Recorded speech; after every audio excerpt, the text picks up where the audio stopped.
మన ప్రభువును ప్రియరక్షకుడునైన యేసుక్రీస్తు శక్తిగల నామములో మీ అందరికీ శుభములు.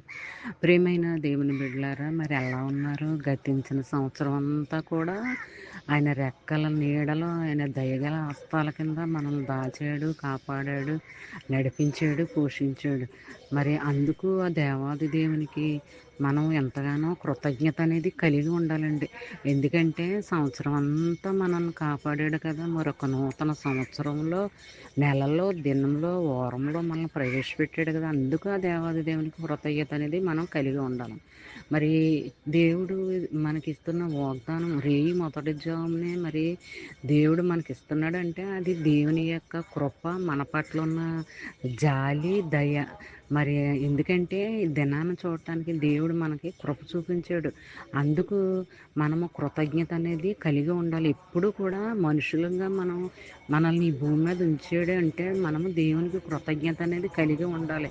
మరి క్రియల రూపంలో, విశ్వాసం రూపంలో మనం అన్ని విధాలా కూడా ఆయనకి కృతజ్ఞత అనేది కలిగి ఉండాలి.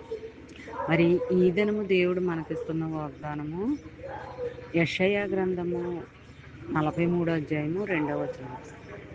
నీవు నా దృష్టికి ప్రియుడవైనందున ఘనుడవైతివి, నేను నిన్ను ప్రేమించుచున్నాను. మరి ఈ వాగ్దానంలో ఆదరణకరమైన మాట ఏంటంటే, మరి మనము ఆయన దృష్టికి ఘనుడిగా ఉంటున్నాము, మరి ప్రియుడిగా ఉంటున్నాము. అలా ఉండడం వల్ల ఆయన మనల్ని ప్రేమిస్తున్నాడు, ఆదరిస్తున్నాడు, అభిమానిస్తున్నాడు.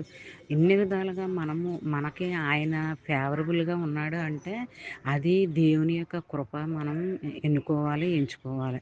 మరి దినమంతా కూడా ఆయన రెక్కల నీడలో మనల్ని దాస్తున్నాడు అంటే ఆయన కృప అని మనం అనుకోవాలి.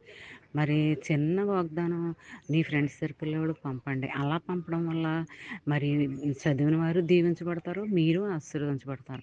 మరి దేవుని యొక్క ఆశీర్వాదాలు ఎలా వస్తాయి అనుకుంటున్నారు?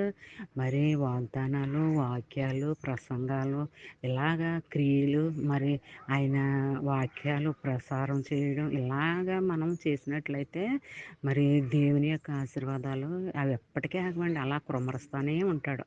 అలాగా మనం పొందుకోవాలని అనుకుంటే మనము కూడా వాక్యానుసారంగా, ఆజ్ఞానుసారంగా జీవించాలి, నడుచుకుంటూ ఉండాలన్నమాట. ఈ చిన్న వాగ్దానం మైండ్లో పెట్టుకుని ధ్యానించుకుంటూ మరి ఉంటే ఆ దినం రావాల్సిన దీవెన ఆశీర్వాదాలు దేవుడు మనకి మెండుగా అనుగ్రహిస్తాడనమాట.